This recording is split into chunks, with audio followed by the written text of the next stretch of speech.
আসসালামু আলাইকুম ভিউয়ার্স, আমি শামীমা আক্তার স্বপ্না সিলেট থেকে বলছি। আশা করছি যে যেখান থেকে আমার ভিডিওটি দেখছেন সবাই আল্লাহর রহমতে ভালো আছেন, আমরাও ভালো আছি। আজকে একটা ডেইলি ভ্লগ নিয়ে এসেছি। আজকে কিভাবে আমি ম্যাঙ্গো স্টিকি রাইস বাসায় বানিয়ে ফেললাম আর সারাদিন কি রান্না করলাম, খেলাম, কোথায় ঘুরতে গেলাম তা নিয়ে একটা ভিডিও। আশা করছি আমার ভিডিওটি ভালো লাগবে। তো প্রথমেই আমার সকাল নাস্তা আর চা দিয়ে শুরু হয়েছিল।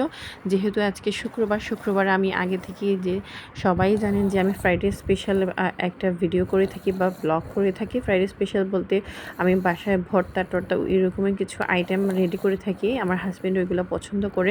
তো আজকেও আমি নাস্তা শেষ করে আমার রান্নার প্রিপারেশনে চলে যাই। আর তারপর ওই ফাঁকে এসে আমি এই ঘরটাও গুছিয়ে নিই। এই যে আমার ঘরের অবস্থা। তো আজকে আমি রান্না করেছিলাম ডাল, মাছ ভাজা, কলিজা ভুনা, তারপর ছিল গরুর মাংসের কাবাব, তারপর ছিল আলু ভর্তা, টমেটো ভর্তা, ভাত। তারপর হঠাৎ আমার হাজব্যান্ড ফোন করে বাইরে থেকে বললেন নামাজ থেকে আসার সময় যে 2জন মানুষকে নিয়ে আসছেন, ওনারাও খাবেন আমাদের বাসায়। তো যা ছিল তাই প্রিপারেশন, আসলে হঠাৎ করে আর কিছু করা যায় না।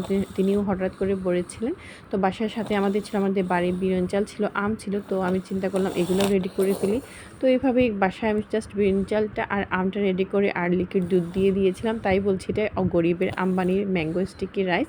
আসলে ম্যাঙ্গো স্টিকি রাইস এটা হয়নি, জাস্ট আমরা বাসায় এরকম করেছি, তাই আমি এটার নাম দিয়ে দিয়েছি ম্যাঙ্গো স্টিকি রাইস।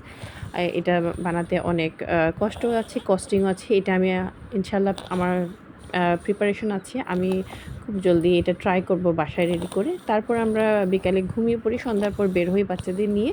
তো প্রথমে যাই উইকেন্ড ফাইন্ডস নামে একটা অর্গানাইজ করা হয়, মেলা স্টলের মতো একটা অর্গানাইজ করা হয় প্রতি সপ্তাহে।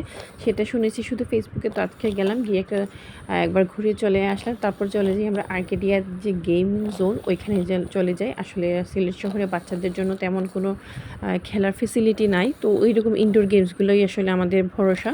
তো চেষ্টা করি বাচ্চাদেরকে নিয়ে মাঝে মাঝে ওইখানে যাওয়ার। তারপর ওইখানে আমরা চলে যাই, ওইখানে মোটামুটি সবগুলো গেমসই ট্রাই করি। আদি তো অনেক খুশি, তারপর আমার ছোটো ছেলে ও খুব খুশি, অনেকগুলা গেমস ও দেখলো, তারপর এনজয় করলো। আমিও মাঝে মাঝে আমার ছেলের সাথে আবার হাজব্যান্ডের সাথেও কিছু খেলা খেলেছি। আসলে এগুলো ভিডিও ফুটেজ জানা যাচ্ছে না, কারণ ছোটো বেবির সাথে ওকে নিয়েও ঘুরতে হয়, সবগুলো ভিডিও করা যায় না। তো যেগুলো পেরেছি আমরা সবগুলো গেম এনজয় করেছি। তারপর খাবার অর্ডার দিয়ে দিই, খাবার খেয়ে আমরা বাসায় চলে আসি। এইটা ছিল আজকের ভিডিও। আমার ভিডিওটা কেমন হয়েছে অবশ্যই জানাবেন, আর লাইক, কমেন্টস আর সাবস্ক্রাইব করতে ভুলবেন না।